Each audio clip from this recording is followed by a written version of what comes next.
Assalamualaikum warahmatullahi wabarakatuh. Alhamdulillah rabbil alamin, wassallallahu wasallam wa baraka ala nabiyyina Muhammadin wa ala alihi wa ashabihi wattabi'in wa man tabi'ahum bi ihsanin ila yaumiddin wa sallama tasliman katsira, amma ba'd. Ikhwani fid din wa akhwati fillah rahimani wa rahimakumullah. Kita melanjutkan pembahasan bagaimana seorang muslim berinteraksi dengan Al-Qur'an. Dan pada pembahasan yang lalu disebutkan bahwa Al-Quran dalam membacanya ada dua hukum. Yang pertama tilawatun lafdiyah, yang kedua tilawatun hukmiyah. Yani membaca secara lafaz, yani dengan membaca Al-Quran seperti biasa. Adapun tilawatun hukmiyah, yani membaca secara hukum, yani kita mengamalkan Al-Quran, menghalalkan apa yang ada di dalam Al-Quran, mengharamkan apa yang diharamkan di dalam Al-Quran. Ini diantara bentuk membaca. Nah, diantara yang kita bahas sekarang adalah melanjutkan adab dalam membaca secara lafdiyah. Di antaranya yang kelima, ya kemarin telah kita sebutkan ada 4 adab. Yang pertama ikhlas di dalam kita membaca Al-Quran, karena membaca Al-Quran adalah ibadah, dan di antara syarat ibadah adalah agar diterima oleh Allah Subhanahu wa taala untuk ikhlas mengharap semata-mata wajah Allah Azza wa Jalla. Kemudian yang kedua mengamalkan, ya. Yang ketiga kita tidak mengatakan atau berusaha untuk menjaga bacaan Al-Quran kita, hafalan Al-Quran kita. Yang keempat tidak boleh mengatakan nasitu, saya telah lupa, tapi mengatakan nusitu, yani saya telah dilupakan, nusitu. Kemudian sekarang poin yang kelima, wujub tadabburil Quran, wajib atau kewajiban mentadaburi Al-Quran. Ya. Banyak sekali dalil-dalil yang menunjukkan wajibnya untuk mentadaburi Al-Quran. Ini bukan sekedar dibaca biasa, tapi dengan ditadaburi. Sebagaimana misalnya Allah Ta'ala berfirman, afala yatadabbaruna al-Qur'ana am 'ala qulubin aqfaluha. Ya. Apakah mereka tidak mentadaburi Al-Quran, atau hati mereka sudah terkunci? Kata Syekh Muhammad bin Shalih Al-Utsaimin rahimahullah ta'ala, beliau mengatakan ayat ini menunjukkan wajibnya kita untuk mempelajari tafsirnya Al-Quran. Karena dengan kita mempelajari tafsir, kita memahami apa kandungannya, dan itu makna tadabbur, ya, tadabbur. Kemudian seseorang ketika mentadaburi Al-Quran itu akan semakin bertambah, ya, amal, akan semakin bertambah motivasi untuk beramal atau mengamalkan Al-Quran. Ini diantara faedahnya. Kata para ulama, diantaranya Syekh Sa'di mengatakan hafidhahu rahimahullah, wa kullama izdada al-'abdu ta'ammulan fihi izdada ilman wa 'amalan wa basiratan. Di antara faedah mentadabburi Al-Quran, semakin seorang hamba semakin memperbanyak memikirkan, merenungkan, mentadabburi kandungan Al-Quran, maka semakin bertambah ilmunya, semakin bertambah pula amalannya, otomatis, ya. Oleh karena itu banyak mungkin orang sekedar membaca Al-Quran tanpa tahu kandungannya, kurang dia terhadap pengamalan ilmu karena tidak memahami kandungannya, ya. Ini diantara faedahnya. Demikian pula diantara faedah tadabbur kepada Al-Quran adalah yasilul abdu ila darajatil yaqini wal ilm. Seorang hamba akan mencapai kepada derajat yakin dan penuh dengan ilmu bahwasanya Al-Quran adalah kalamullah. Al-Quran adalah kalamnya Allah Subhanahu wa ta'ala. Jadi banyak sekali, ya, faedah yang dijelaskan oleh Syekh Sa'di dalam kitab tafsir beliau. Nah, ini diantara bentuk para jamaah sekalian kita meningkatkan bagaimana pemahaman kita terhadap Al-Quran dengan mentadaburi, dengan membaca tafsir. Di antara tafsir yang bagus adalah tafsir Taisir Al-Karimi Rahman karya Syekh Abdurrahman bin Nasir As-Sa'di rahimahullah ta'ala. Jadi tafsir Syekh Sa'di ini ya memang tidak banyak dalil-dalil ya, tapi menjelaskan apa maksud daripada ayat-ayat dengan bahasa yang mudah dipahami. Itu tafsir Sa'di ya. Kalau ulama dulunya, tafsir Sa'di ini modelnya tafsir Ibnu Jarir At-Tabari ya, yakni tafsir modelnya takwil. Mentakwil yakni menafsirkan kandungan maksud daripada ayat-ayat Al-Quran. Adapun tafsir Ibnu Katsir itu tafsir yang menafsirkan dengan metode adanya dalil-dalil atau tafsir bil ma'thur. Nah, jadi mungkin bagi seorang muslim, bagi para pemula untuk ingin membaca kitab tafsir, tafsir Ibnu Katsir satu, yang kedua tafsir Syekh Sa'di ini mencukupi insyaallah untuk memahami kandungan-kandungan Al-Quran. Di antara adab berikutnya, jawazu tilawatil Quran qa'iman aw masyian aw muttaji'an aw rakiban. Dibolehkan membaca Al-Quran itu qa'iman, sambil berdiri boleh, aw masyian atau sambil berjalan juga boleh, aw muttaji'an atau juga sambil berbaring, jadi sambil tiduran, selonjoran baca Quran boleh, aw rakiban atau sambil berkendara. Dan semua ini ada dalilnya. Yang pertama, dalilnya adalah firman Allah dalam surah Ali Imran ayat 191. Allah berfirman, alladzina yadhkurunallaha qiyaman. Dan orang-orang yang berzikir kepada Allah, termasuk membaca Al-Quran ini zikir. Bahkan seabdal-abdal zikir adalah tilawatul Quran. Seabdal-abdal zikir secara mutlak tilawatul Quran. Baru kemudian nanti ada abdal zikir yang lain seperti kalimat la ilaha illallah. Afdalu dzikri la ilaha illallah. Sebagaimana dalam hadis kata Nabi sallallahu alaihi wasallam, afdalu dzikri la ilaha illallah wa afdalu du'a alhamdulillah. Sebaik-baik zikir adalah la ilaha illallah dan seabdal-abdal doa adalah alhamdulillah. Namun secara mutlak zikir yang paling afdal membaca Al-Quran. Maka kalau disebutkan dalam ayat ini misalnya berzikir kepada Allah, maka masuk di dalamnya membaca Al-Quran. Dengan cara bagaimana? Kata Allah, qiyaman sambil berdiri, wa qu'udan sambil duduk, wa ala junubihim dan sambil berbaring. Ya. Ini Allah berfirman di surah Ali Imran ya, ayat 191. Demikian pula Allah berfirman di dalam surah Zukhruf ayat 13. Ya.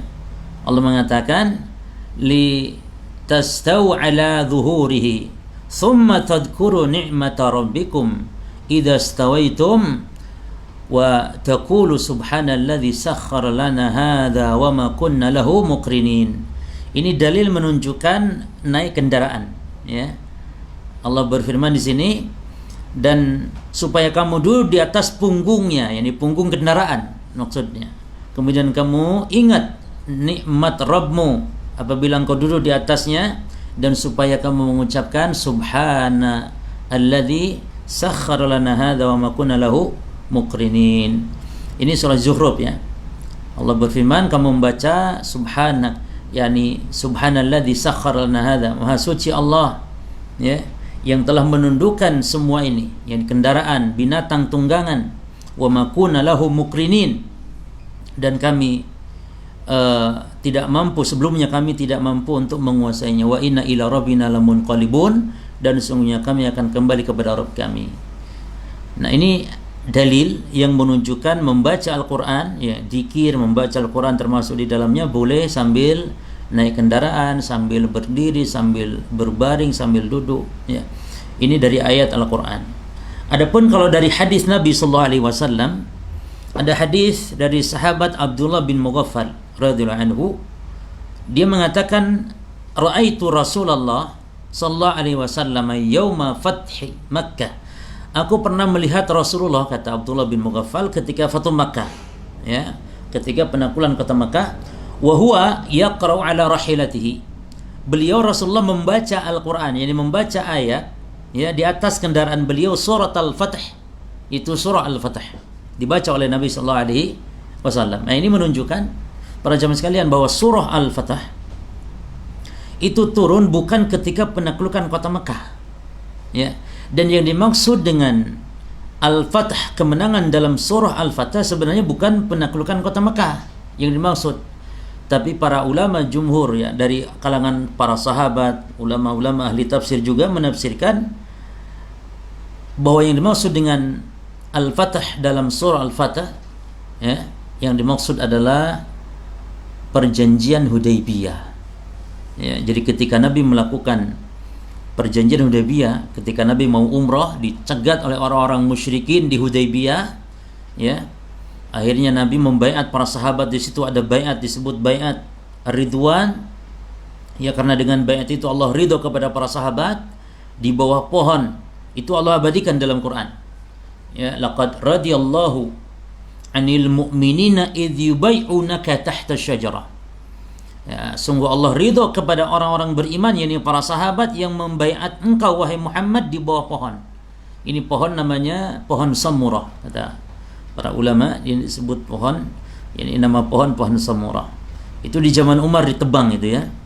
Karena di zaman Umar sudah mulai nampak ada bibit-bibit, ada mulai mengkeramatkan pohon tersebut.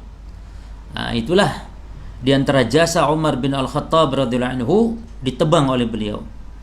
Dikikis habis segala jalan yang menuju kepada kesyirikan. Mengkeramatkan pohon itu bukan kesyirikan, namun akan menjurus kepada kesyirikan nantinya. Ya. Seperti mengkeramatkan kuburan itu bukan kesyirikan, tapi akan menghantarkan kepada kesyirikan. Salat di kuburan bukan kesyirikan. Ya, namun dilarang karena akan menghantarkan kepada penyembahan ahli kubur nantinya. Demikian para jamaah sekalian, Islam sangat keras, sangat ketat sekali dalam menutup pintu-pintu kesyirikan atau celah-celah yang menuju kepada kesyirikan. Ya, maka gambar-gambar diharamkan. Ini semua demi menutup celah kesyirikan. Dan yang diharamkan gambar makhluk bernyawa, apalagi gambar-gambar tokoh, gambar ulama, gambar kiai. Hampir kita saksikan kebanyakan kaum muslimin sekarang di rumah-rumah mereka tidak lepas dari yang namanya gambar tokoh-tokoh kiai, gambar-gambar atau dalam notabene ulama, ya. Ini semuanya mereka tidak sekedar gambar pada jemaah. Bahkan viral sempat di YouTube, ya, ada sebuah video, katanya sekarang dalam rangka kita selamat dari corona, di antara kiat selamat dari corona adalah kita dengan memajang gambar wali sekumpul, pokoknya, ya, wali sekumpul atau kiai dan yang semisal. Ini musibah, bahkan lebih berat daripada corona musibah tersebut, karena dia bergantung kepada sesuatu selain Allah. Ini gambar ini katanya akan menyelamatkan, melindungi kaum muslimin dari virus corona, ya. Nah, jadi gambar-gambar itu nyata mudaratnya gambar-gambar tokoh apalagi terhadap jalan menuju kepada kesyirikan. Taib, ya. Nah, jadi Rasulullah SAW ketika Fatu Makkah membaca surah Al-Fatah di atas kendaraannya. Taib, ada lagi dalam hadis, ini sebuah hadis yang bisa kita ambil faedah yang sangat penting, yaitu tentang Rasulullah SAW bersandar atau berbaring, ya, di pangkuannya Aisyah radhiyallahu anha. Dalam hadis Bukhari Muslim dari Aisyah Ummul Mukminin radhiyallahu anha, beliau mengatakan kana ay Rasulullah SAW yattaki'u fi hijri. Adalah Rasulullah SAW berbaring di pangkuanku wa ana haid, sementara aku sedang haid. Summa yaqra'ul Qur'an, lalu beliau membaca Al-Qur'an. Perhatikan para jemaah sekalian yang dirahmati Allah Subhanahu wa taala, Rasulullah SAW membaca Al-Quran sambil berbaring, sambil bersandar di pangkuan istri beliau tercinta Aisyah radhiyallahu anha, dalam keadaan Aisyahnya sedang haid, ya, dalam rangka atau beliau sedang haid. Ini kita ambil beberapa faedah yang luar biasa. Pertama, demikian mesranya Rasul SAW dengan istrinya, dan ini bentuk muasyarah Rasul, muamalah Rasul yang sangat baik dengan para istrinya, dengan keluarganya. Sehingga beliau mengatakan khairukum linisaihim wa ana khairukum li ahli. Sebaik-baik kalian adalah yang paling baik akhlaknya kepada anak istrinya, kepada keluarganya, dan aku yang paling baik akhlak kepada istriku, kata Rasulullah SAW. Kemudian yang kedua para jamaah sekalian, faedah yang sangat luar biasa diambil oleh para ulama adalah bolehnya membaca Al-Quran di pangkuan istri yang sedang haid menunjukkan bolehnya membaca Al-Quran di dekat tempat najis. Ini luar biasa pengambilan dalil para ulama. Ya, kalau kita nggak sampai ke situ itu. Tapi para ulama, subhanallah, Al-Hafidz Ibnu Hajar, ya, menukil pendapatnya Al-Imam Nawawi rahimahullah dalam kitab Fathul Bari. Kata Al-Hafidz Ibnu Hajar, hadis Aisyah tadi, wa fihi jawazul qiraati biqurbi mahalin najasah. Lalu kata Al-Hafidz, qalahun Nawawi rahimahullah. Kata Al-Hafidz Ibnu Hajar, hadis tadi menunjukkan bolehnya membaca Al-Quran biqurbi mahalin najasah, dekat, ya, di tempat najis. Bukan di tempat najisnya, tapi dekat. Seperti kalau toilet itu tempat najis, nah dekat toilet itu boleh baca Quran. Ya, ini mungkin bagi para penjaga-penjaga yang kerja di toilet, ya, tidak masalah. Apalagi ini Ramadan, tidak masalah membaca Al-Quran di dekat, ya, pintu toilet ketika jaga toilet umum, ponten umum misalnya, boleh. Sebagaimana kata Al-Hafidz Ibnu Hajar dan juga dinukil, ya, dan beliau menukil perkataan Al-Imam Nawawi rahimahullah taala, dasarnya adalah hadis Aisyah ini. Ya, hadis Aisyah ini.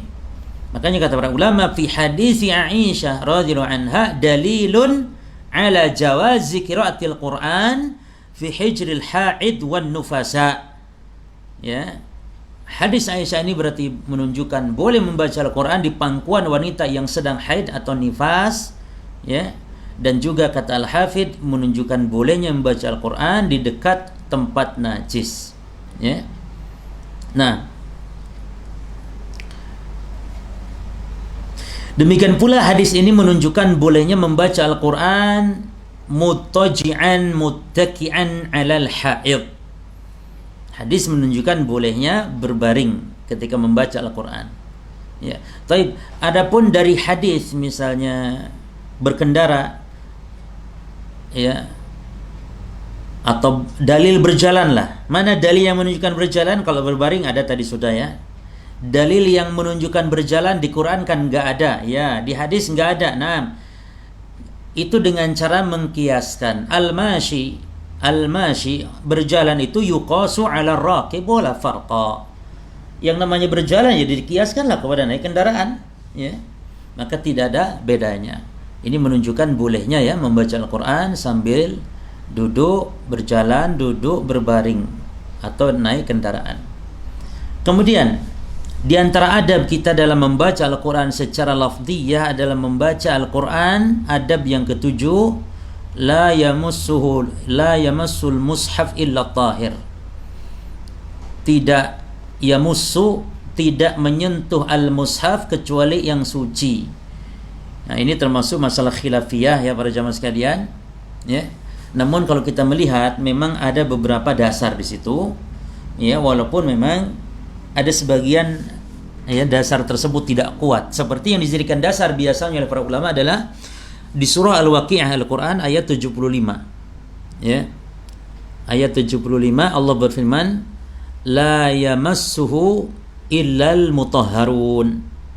Ya. Tidaklah menyentuhnya. Yang dimaksudnya di sini adalah, ya, Al-Quran, illal mutahharun, kecuali yang disucikan. Namun ternyata yang dimaksud tidak disentuhnya Al-Quran ini ketika Al-Quran dari Lauhil Mahfuz diturunkan kepada, yakni dikeluarkan dari Lauhil Mahfuz, diturunkan ke Baitul Izzah, dari Baitul Izzah nanti diturunkan kepada Rasulullah sallallahu alaihi wasallam. Itu yang dimaksud Al-Quran tersebut tidak disentuhnya kecuali oleh para malaikat yang suci. Itu sebenarnya tafsiran dari ayat, ya, bukan mushaf setelah sampai di dunia. Ya, adapun kalau berbentuk mushaf yang sudah sampai di dunia bisa jadi disentuh oleh siapapun. Tapi maksudnya Al-Quran manakala diturunkan dari Allah langsung melalui malaikat Jibril dari Lauhil Mahfuz ke Baitul Izzah di langit dunia, ya. Nah, itu yang dimaksud tidak disentuh oleh siapapun, oleh yang kotor, kecuali yang disucikan saja, itu para malaikat. Ya. Nah, namun tafsiran ini dibawa juga kepada tafsiran zahir bahwa termasuk menyentuh mushaf tidak boleh. dikuatkan dengan hadis, namun hadis itu pun tidak luput dari kelemahan. Yaitu Nabi bersabda kepada Amr bin Hazm, ya, Amr bin Hazm, Nabi mengatakan, an la yamassal Quran illa tahir, agar tidak boleh menyentuh Al-Quran kecuali yang suci. Nah, taib, ala kulli hal, terlepas dari khilafiyah para ulama dalam masalah ini, maka tentu kalau pendapat hati-hati maka tidak menyentuh mushaf kecuali dalam keadaan suci, ya. Namun para ulama membolehkan, walaupun yang melarang menyentuh mushaf kecuali dalam keadaan suci itu membolehkan kalau menyentuh ada lemeknya. Jadi Quran ketika ada bungkusnya, ya, ada kantongnya, maka itu tidak mengapa, ya. Sebagaimana di dalam fatwa Lajnah Daimah dikatakan, ketika ditanya hal yazuz hamlul Quran idza kana bi'alaqatihi aw baina qumashihi lil muhdits, bolehkah membawa Al-Quran apabila ada tasnya atau ada kantongnya bagi orang yang hadas? Al-jawab na'am yajuzu hamlul Quran bi'alaqatihi li'annahu laysa bimassin lahu. Kata para ulama di Lajnah Daimah mengatakan boleh membawa Al-Quran apabila ada tas, ada kantong, ada yang semisal, karena dia tidak menyentuhnya langsung. Ini menunjukkan, ya, masalah ini dibahas oleh para ulama tentang menyentuh mushaf ini, dan itu termasuk khilafiyah yang sangat lama sekali dari sejak para salaf dahulu, ya.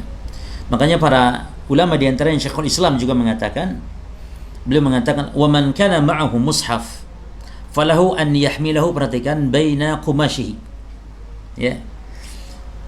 Siapa yang membawa mushaf, kata Syekhul Islam, maka hendaknya dia membawa dengan kumash.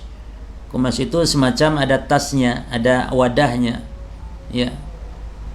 Wa fi kharjihi, nah, wa hamlihi sawa'un kana dzalika al-qumas lirajul aw imra'atin aw sabiyyin.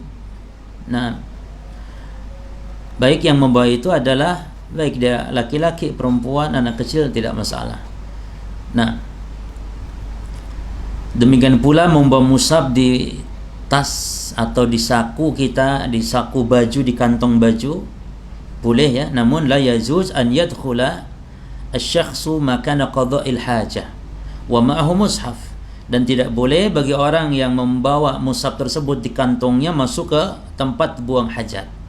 Jadi kecuali boleh kalau akan dikhawatirkan hilang, baru boleh dibawa ke dalam WC Al-Quran tersebut, ya, karena ada Al-Quran yang memang mahal, seperti Al-Quran cetakan Madinah itu mahal sampai ratusan ribu, ya. Maka eman-eman kalau hilang boleh dibawa, ya, karena nggak tahu kok ada orang yang mencuri Quran, ya bisa jadi ada untuk dijual lagi, naudzubillah, ya.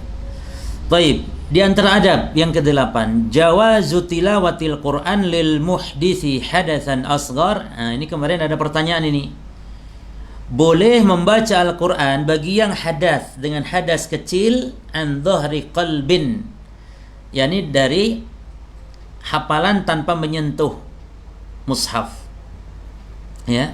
Boleh membaca Al-Quran bagi yang hadas kecil, ya, an dhahri qalbin, tanpa menyentuh mushaf.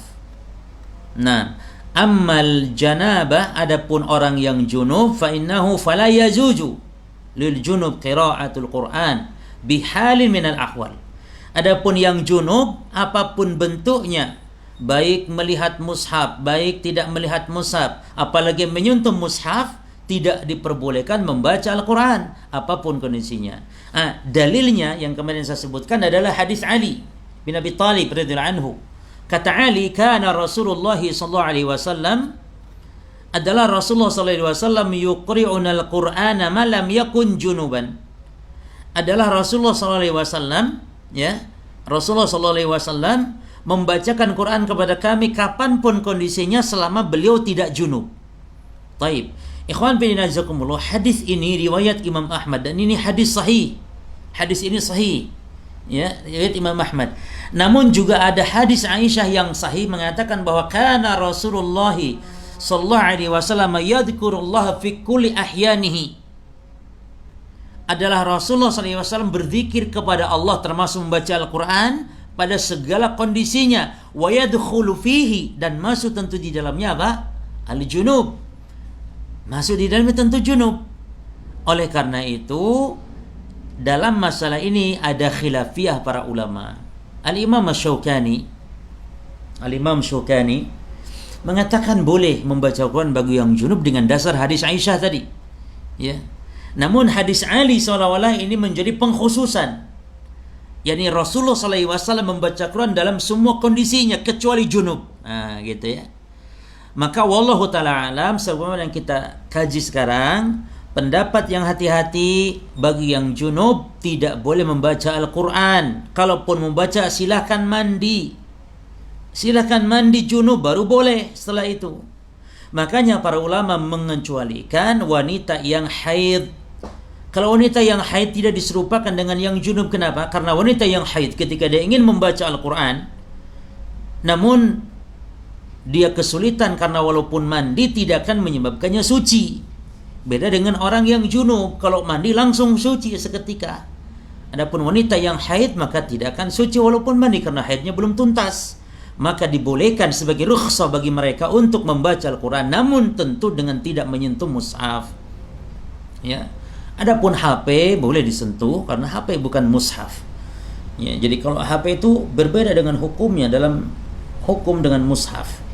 Misalnya kalau mushaf kan nggak boleh dibawa ke WC, kalau HP kan boleh dibawa ke WC. Kemudian kalau mushaf itu ya menyentuhnya berwudu terlebih dahulu, itu yang afdal. Adapun HP tidak harus berwudu ketika menyentuh HP. Kalau mushaf tidak boleh diinjak-injak ya, karena bentuk pelecehan. Bagaimana mushaf diinjak-injak? Adapun HP, boleh tidak HP diinjak-injak? Ya tentu juga jangan ya, karena nanti rusak HP-nya ya. Namun beda lah kalau HP mau diinjak mau apa, tidak ada urusan. Adapun Al-Quran ya, maka berbeda ya mushaf dengan HP hukumnya. Oleh karena itu nanti akan kita kaji tentang membaca mushaf lebih afdal ya daripada membaca lewat HP. Kemudian yang kedua, membaca melalui mushaf lebih afdal daripada membaca tanpa melihat mushaf jika khusyuknya sama. Ya, jika khusyuknya sama. Tapi kalau lebih khusyuk membaca tanpa lewat mushaf, maka lebih afdal membaca tanpa lewat mushaf karena dia lebih khusyuk. Ya, ini pendapat yang kuat dalam masalah membaca Al-Quran ini, apakah melalui mushaf atau tidak melalui mushaf. Nah, taib. Kemudian, jadi membaca Al-Quran, bedakan kita masalah bab membaca ini ya, bukan menyentuh mushaf. Kalau menyentuh mushaf jelas. Ya, tadi sudah kita bahas. Kalau menyentuh mushaf maka tidak boleh kecuali dia suci, punya wudu. Ya, suci dari hadas kecil apalagi hadas besar. Yang kita bahas sekarang masalah membaca. Artinya membaca tanpa menyentuh mushaf. Nah, ini boleh bagi yang hadas kecil, yang menunjukkan bolehnya para jemaah. Jadi tidak punya wudu boleh baca Quran. Yang menunjukkan bolehnya adalah, perhatikan, yang pertama hadis Ibnu Abbas. Tolong perhatikan hadisnya, riwayatnya. Atau jadi kita dalam berdalil, walaupun jenengan antum semuanya tidak hafal lafaz hadis, tapi minimal tahu bagaimana kejadian hadis tersebut atau kisah hadis tersebut. Jadi ini kisah Ibnu Abbas ketika tidur di rumah bibi beliau Maimunah, dan Ibnu Abbas ikut kadang sholat bersama Rasul, sholat malam. Nah, Ibnu Abbas memperhatikan ketika Rasul sallallahu alaihi wasallam di pertengahan malam bangun. Ya, bangun. Nah, ketika Nabi bangun, beliau ya duduk, kemudian wayamsahu an-naumu an wajhihi biyadihi, kemudian beliau mengusap-usap wajahnya ya. Kemudian perhatikan, summa qara'al ashral ayati al-khawatim min surati Ali Imran. Perhatikan, Rasul bangun tidur dalam keadaan kan tentu tidak punya wudu beliau. Bangun tidur, lalu beliau langsung membaca 10 ayat terakhir dari surah Ali Imran. Perhatikan, summa qama ila syanni mu'allaqah. Lalu beliau bangun menuju ke tempat wudunya. air wudu yang tergantung, fatawadha minha, lalu Rasul berwudu darinya. Lihat, Rasul baca Quran dulu baru wudu. Fa ahsana wudu'ahu, memperbagus wudunya, summa qama, lalu beliau berdiri, yusolli, untuk salat. Jelas ya, hadis ini menunjukkan Rasul SAW baca Quran tidak wudu, ya. Tapi setelah itu beliau malah berwudu untuk salat. Harusnya kan wudu dulu baru baca. Ini menunjukkan, hadis Ibnu Abbas ini menunjukkan kalau orang yang hadas kecil boleh untuk apa? Boleh untuk membaca Al-Quran. Dari mana tahu hadas kecil? Ya Nabi kan berwudu langsung sholat. Kalau memang Nabi punya hadas besar berarti Nabi mandi. Ini tidak, Nabi wudu langsung sholat. Sholat tahajud, ini sholat malam. Nah, fa qira'atul Rasulillah sallallahu alaihi wasallam lil-Quran ba'da naumihi wa qabla wudhuhi dalilun ala jawazi qiraatil Quran liman ahdatsa bi baulin aw ghaitin aw naumin. Maka bacaan Rasulullah terhadap Quran setelah tidur beliau dan sebelum wudhu beliau menunjukkan bolehnya membaca Al-Quran bagi yang punya hadas, ya, baik karena kencing atau buang air besar atau karena tidur. Nah, namun ikhwan fillah azakumullah, wal akmal wal afdal huwa qiraatul Quran ala hali tuhrin. Namun yang afdal, ya, dan yang sempurna tentu membaca Al-Quran dalam keadaan apa? Punya wudu. Itu di antara adab tentunya. Ya, namun tidak tercela, ya, dan tidak perlu diingkari. Ente nggak boleh, ya, baca Quran tidak punya wudu, jangan. Karena pernah Umar bin Al-Khattab marah itu. Pernah Umar bin Al-Khattab marah. Ya, dalam riwayat Imam Malik, ya, dalam kitab Al-Muwatta disebutkan, ya, bahwasanya Umar bin Al-Khattab kana fi qaumin wa hum yaqra'una Al-Quran. Pernah Umar ada di suatu kaum, ya, yang sedang membaca Al-Quran. Umar juga membaca, memperhatikan. Fadhahaba li hajatihi, lalu Umar pergi untuk buang hajat atau yang semisal, ya, summa raja'a, kemudian kembali wa huwa yaqra'ul Quran. Lalu Umar balik dari buang hajat langsung membaca Al-Quran. Lalu ada orang yang tanya, "Ya Amirul Mukminin, ataqra walasta ala wudu?" Wahai Amirul Mukminin, engkau membaca Quran sementara engkau tidak wudu, gitu. Jadi buang hajat langsung baca Quran. Faqala lahu Umar, maka Umar mengatakan kepada yang nanya tadi atau menjawab, "Man aftaka bihadza? Musailamah ay Musailamah al-Kadzdzab?" Siapa yang berfatwa kepadamu ini kalau baca Quran itu harus wudu? Siapa yang berfatwa kepadamu ini? Apakah yang fatwa kepadamu Musailamah al-Kadzdzab, yakni nabi palsu itu? Gitu. Ini menunjukkan apa jemaah? Umar mengingkari, ya, kalau membaca Al-Quran itu tidak boleh kecuali harus berwudu. Namun masalah afdol, na'am, afdol. Nah. Kemudian, hal yazuzu, apakah boleh lil muhdis hadatsan asghar yaqra'ul Quran minal mushaf? Apakah boleh orang yang hadas kecil membaca Quran dari mushaf? Ya. Maka kata lajnah, la yajuzu lil junub an yaqra al-Quran hatta yaghtasil. Orang yang junub enggak boleh baca Quran sehingga dia harus mandi. Sawa'un qara'ahu minal mushaf aw 'an dhahri qalbin. Baik membaca nyentuh mushaf ataupun tidak, junub enggak boleh. Wa laysa lahu an yaqra'ahu minal mushaf illa 'ala taharah kamilah. Ya. Maka tidak boleh bagi dia untuk membaca mushaf kecuali di atas punya wudu sempurna minal hadatsil akbar wala asghar. Perhatikan lafaz wala asghar. Kata lajnah, baik hadas besar ataupun hadas kecil. Jadi kalau lajnah demikian pendapatnya, ya. Tidak boleh baca Quran nyentuh mushaf bagi yang hadas kecil, apalagi yang besar jelas. Nah, kemudian pembahasan berikut, apa yang afdal? Ayyuhuma afdal lil qari an yaqra' an dhahri qalbin aw minal mushaf. Sekarang mana yang afdal? Apakah membaca Al-Quran dari hafalan atau membaca Al-Quran melalui mushaf? Khilaf para ulama dalam masalah ini berjemaah. Ya. Fa faddala ba'duhum al-qira'ata an dhahri qalbin 'ala al-qira'ah minal mushaf. Sebagian ulama atau pendapat pertama, para ulama mengatakan lebih afdal membaca Al-Quran melalui hafalan daripada mushaf. Ini pendapat pertama. Ya. Wa mana'a dzalika akharuna wa humul aktsarun. Dan lebih banyak lagi atau jumhur mayoritas ulama mengatakan nggak boleh. Yang namanya baca Quran ya melalui mushaf. Innal qira'ata minal mushaf afdal. Baca Quran itu afdal melalui mushaf. Kenapa? Ada ibadah melihat di situ. Li'anna fihi nadharun lil Quran, karena di situ ada ibadah melihat mushaf. Nah, wa fi nadharil Quran asarun, memang melihat mushaf itu ada asar, ada hadis, namun lam tasbut, hadis itu tidak sahih. Tidak ada dalil yang menunjukkan baca Quran mushaf itu lebih dari mushaf lebih afdal. Tidak ada, maksudnya tidak sahih. Ada namun tidak sahih. Maka sebagian ulama mengatakan afdal ya karena ijtihad mereka bahwa itu melihat. Ya. Melihat. Nah, namun ikhwan fillah jazakumullah, Al-Imam Ibnu Katsir merinci. Kata Imam Ibnu Katsir dalam masalah ini dirinci tergantung kekhusyuannya. Kata Imam Ibnu Katsir, fa in kana al-khusyu' 'inda al-qira'ah 'ala dhahri al-qalbi fa huwa afdal. Kalau ternyata lebih khusyuk baca Quran dari hafalan, ya, dari hafalan, atau kalau khusyuk lebih khusyuk membaca Quran melalui hafalan tidak melihat mushaf, maka tentu afdal karena dia lebih khusyuk.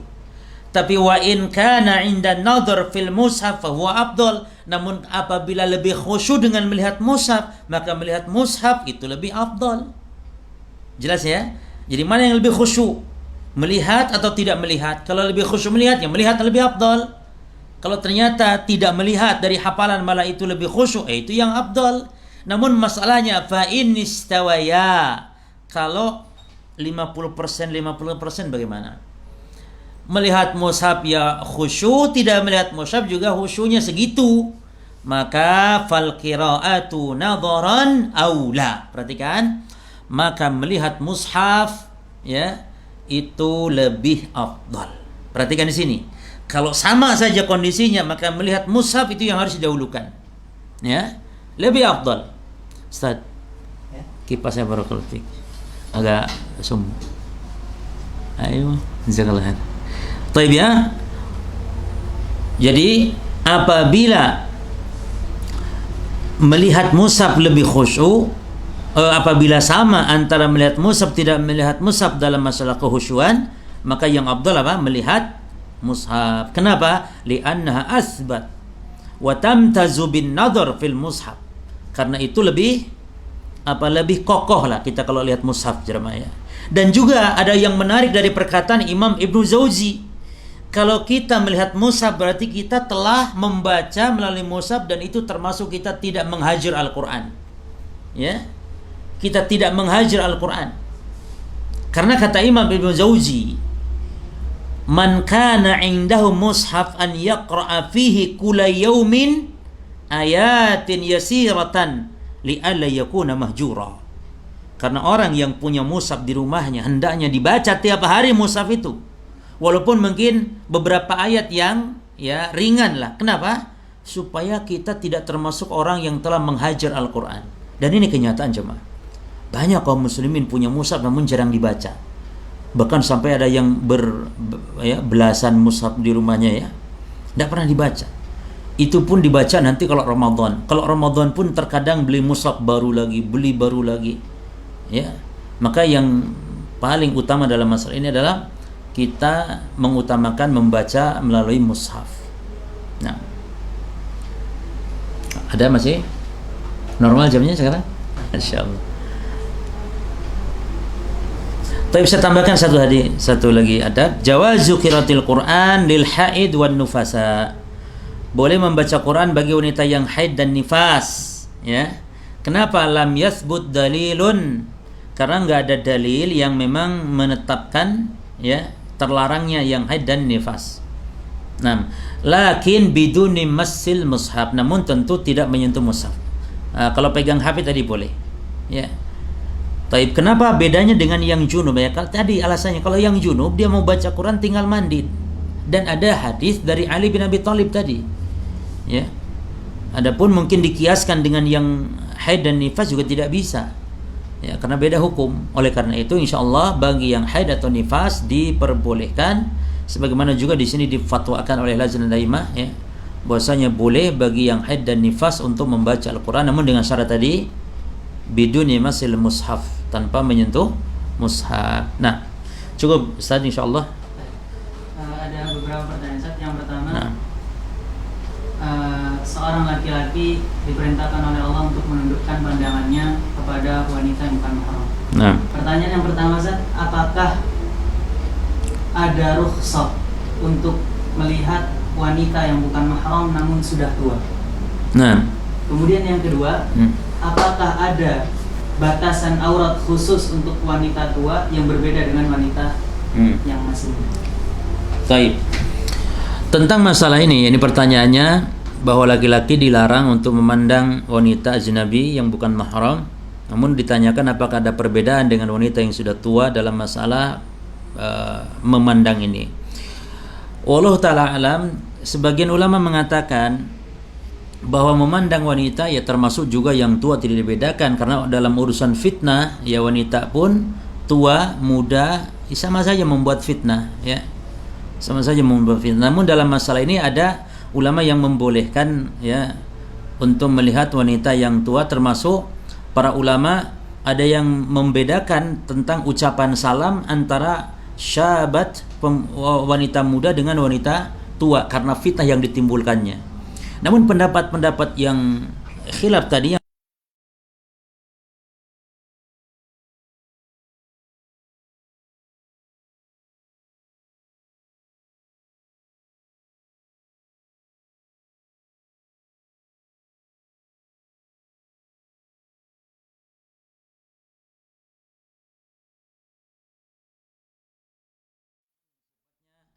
wasilah ya, dan keharaman-keharaman wasilah dibolehkan ketika ada hajat ya. Keharaman wasilah itu seperti melihat perempuan ini keharaman wasilah, seperti campur baur ikhtilat juga keharaman wasilah ya. Nah, keharaman-keharaman wasilah ini apabila ada hajat dibolehkan, seperti memandang wanita untuk mau dikawin misalnya, yang disebut dengan nadhar, itu dibolehkan. Ikhtilat juga misalnya ketika ada hajat ya, kita naik bis campur baur karena ada hajat. Tidak mungkin kita khusus bis akhwat, di Indonesia nggak ada bis akhwatnya, nggak ada, atau bis ikhwan ya, campur baur mesti, atau di terminal-terminal. Nah, ini dibolehkan ketika kita ada hajat seperti itu ya. Itu namanya haram wasilah. Ada haram yang zat. Nah, haram tadi wasilah menuju kepada zina, zinanya itu yang haram zat. Kalau zina tidak boleh ketika ada hajat sekalipun. Misalnya, aduh kedinginan nih malam-malam, ada hajat, boleh nggak zina? Nggak boleh, karena itu zat haram, nggak boleh walaupun ada hajat. Wallahu alam bis-shawab. Kemudian selanjutnya, bagaimana sikap yang benar ketika mendapati Al-Quran yang sudah lapuk? Taib. Mendapati Quran yang sudah lapuk atau sudah banyak sobek-sobek, sudah nggak kepake lagi, maka caranya pada jamaah dibakar ya. Karena pada zaman Khalifah Utsman ketika mengumpulkan Al-Quran di zaman Utsman untuk dibuat satu mushaf dan mushaf-mushaf yang lain, maka dibakar oleh beliau. Ini menunjukkan berarti mushaf yang sudah tidak terpakai tersebut dibakar. Ada sebagian orang kata dikubur dan yang semisal ini tidak ada dasar dikuburkan, maka dengan cara dibakar. Namun tentunya tidak boleh sembarangan karena akan menimbulkan fitnah ya di hadapan orang, apalagi membakar. Ya tentu kita bersembunyi membakar karena tujuan kita juga bukan untuk menghinakan ya. Jangan dibakar sengaja di hadapan orang, nih lihat saya bakar Quran, malah tidak boleh begitu ya. Taib, wallahu taala a'lam. Kemudian yang selanjutnya, apakah harus bagi seorang wanita ketika hendak membaca Al-Quran menutup jilbabnya? Nah, tidak disyaratkan untuk menutup aurat ya, namun kalau untuk adab ya, adapun tidak disyaratkan. Jadi boleh saja wanita membaca Quran terbuka auratnya, karena itu bukan syarat menutup aurat, kecuali hanya di dalam salat saja. Namun min babil adab tentunya kalau untuk adab. Nah. Yang terakhir hukum bagaimana jika di tengah-tengah membaca Al-Quran keluar angin? Nah, bagi yang sedang membaca Al-Quran, masalah bolehnya boleh ya, karena tidak disyaratkan ya, tidak batal ya sedang membaca. Namun tentunya ya jangan disengaja lah. Kalau walaupun itu boleh ya, karena namun jangan disengaja buang angin. Namun ketika orang baca Quran atau ketika seorang sedang berzikir seperti sedang tawaf, boleh saja ketika sedang tawaf buang angin ya, karena pendapat yang kuat tawaf itu tidak harus berwudu. Jadi lanjutkan saja tawafnya. Walaupun afdal mau tawaf, mau zikir, mau doa, mau baca Quran adalah berwudu. Masalah bolehnya boleh. Namun jangan sampai disengaja ya. Malah nanti baca Quran perot suara ke sana kemari, kan ini tidak ya, tidak etis, tidak adab. Tapi kalau memang tidak kuat, nah ini keluarkan, tidak masalah. Nah, wallahu ta'ala alam. Cukup ya, ini insyaallah yang bisa kita sampaikan, mudah-mudahan bermanfaat. Kita akan lanjut nanti kepada pembahasan berikut masih tentang masalah adab-adab membaca Al-Qur'an. Wallahu ta'ala alam. Subhanakallahumma bihamdika asyhadu an la ilaha illa anta astaghfiruka wa atubu ilaik. Wassalamualaikum warahmatullahi wabarakatuh.